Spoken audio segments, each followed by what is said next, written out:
Masih bersama saya Ulfolia, pemirsa kembali kami sampaikan 3 berita utama Kaltim hari ini. Seorang pengedar narkoba jenis sabu-sabu di Tarakan yang berusaha melarikan diri akhirnya tertangkap di sebuah sungai.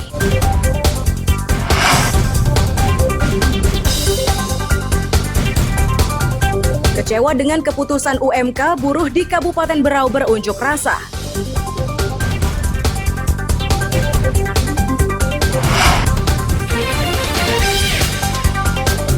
Pengecer BBM di Samarinda diperintahkan agar menghentikan aktivitasnya sebelum dirazia.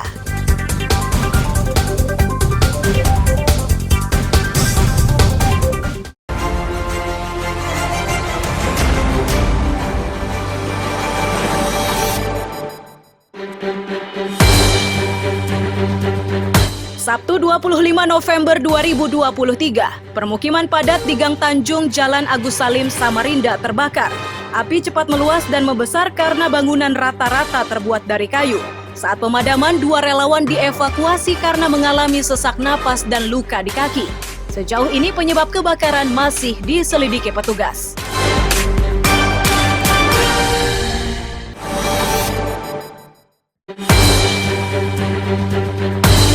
Sabtu 25 November 2023, Efni Nuryanto, relawan damkar di Samarinda, meninggal dunia saat dalam perjalanan menuju lokasi kebakaran di Jalan Agus Salim, Gang Tanjung, dan Gang 2, Kelurahan Sungai Pinang Luar, Samarinda, Sabtu malam. Sebab kematian korban masih diselidiki polisi.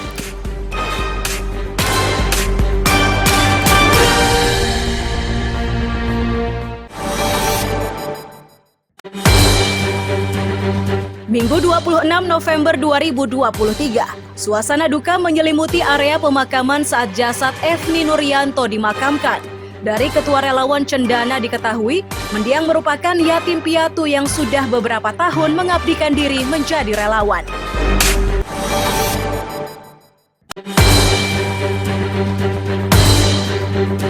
Minggu 26 November 2023, masa dari Aliansi Peduli Palestina berjalan kaki dari Jalan Mula Warman menuju Simpang 3 Tarakan.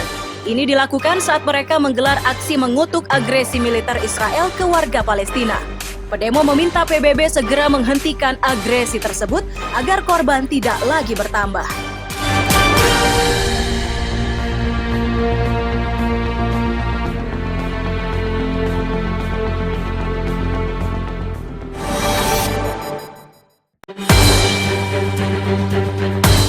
Senin 27 November 2023, pria yang digelandang polisi di Tarakan ini berinisial RH. Ia ditangkap karena mencuri di kantornya sendiri. Mirisnya uang hasil mencuri itu ia gunakan untuk bermain judi slot. Akibat perbuatannya, RH dijerat pasal 362 KUHP dengan ancaman hukuman 5 tahun penjara.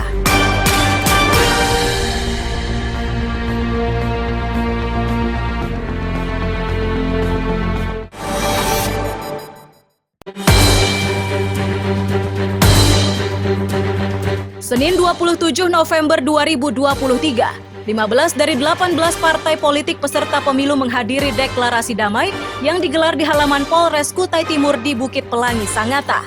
3 partai yang tidak hadir adalah Gelora, Umat, dan Garuda. Usai deklarasi, parpol peserta pemilu, Forkopimda, KPU, dan Bawaslu menandatangani kesepakatan pemilu damai dan jujur.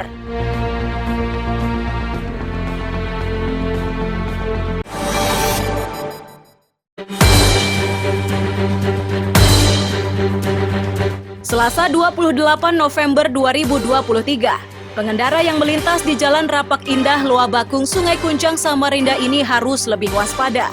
Ini karena ruas jalan terendam air pasca diguyur hujan dengan intensitas sedang. Meski begitu, sejumlah pengendara sepeda motor terpaksa mendorong kendaraannya karena mesinnya rusak akibat kemasukan air. Warga menyebut banjir di kawasan tersebut sudah menjadi langganan.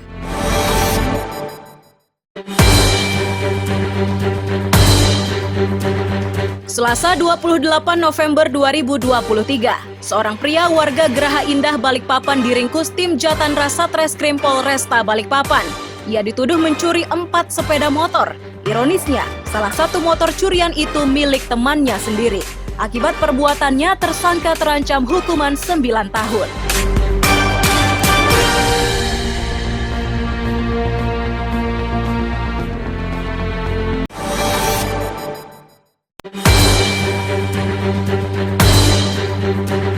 Rabu 29 November 2023, Kantor Satuan Kerja atau Satker Balai Besar Pelaksana Jalan Nasional Wilayah 1 Kalimantan di Jalan Patimura, Bangkopalas, Samarinda Seberang didatangi KPK. Diduga ini berkaitan dengan kasus korupsi proyek jalan nasional di Kabupaten Pasir yang menyeret 5 orang sebagai tersangka. Setelah 2 jam, sejumlah petugas KPK meninggalkan kantor tersebut dengan membawa beberapa mobil yang terparkir di halaman kantor.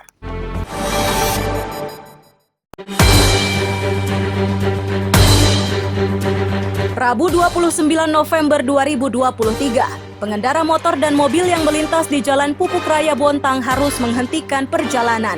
Ini terjadi saat petugas gabungan melakukan penertiban pajak kendaraan.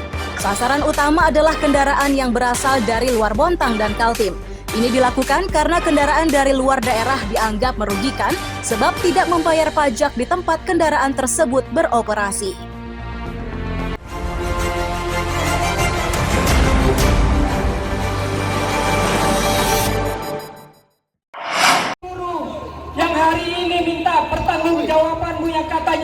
Ratusan buruh dari Serikat Pekerja Industrial dan Perkebunan Kamis siang berunjuk rasa di kantor Dinas Tenaga Kerja dan Transmigrasi Jalan Murjani 1, Tanjung Redep, Kabupaten Berau. Ini merupakan protes mereka atas penetapan upah minimum kabupaten yang dinilai terlalu rendah. Besaran kenaikan yang hanya 4,25% dinilai tidak sesuai dengan kesepakatan yang dibahas melalui rapat. Kekecewaan buruh bertambah lantaran usulan yang mereka ajukan tidak ditanggapi.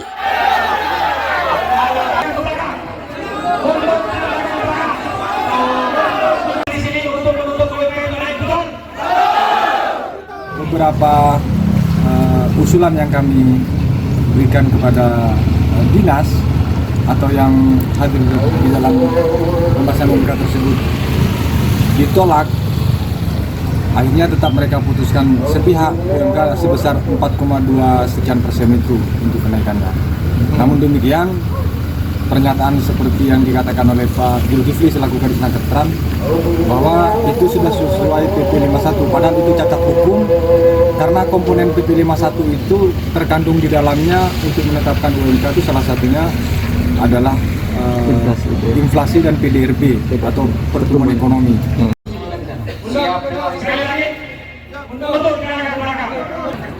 Sementara Kepala Disnaker Trans Zulkifli Azhari menyatakan upah minimum kabupaten itu ditetapkan setelah dilakukan rapat. Keputusan tersebut diakui sudah disampaikan ke Gubernur Kalimantan Timur untuk ditetapkan menjadi peraturan daerah.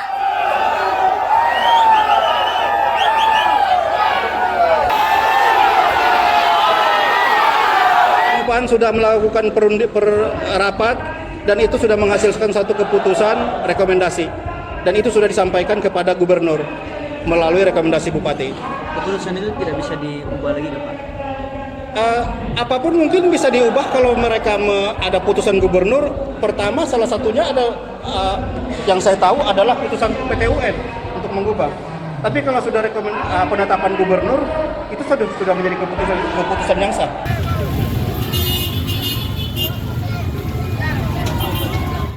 Tidak puas dengan penjelasan Disnaker, pendemo mendatangi kantor Bupati. Mereka mendesak agar Bupati meninjau ulang keputusan tentang besaran UMK tahun 2024. Miko Gusti melaporkan dari Kabupaten Berau.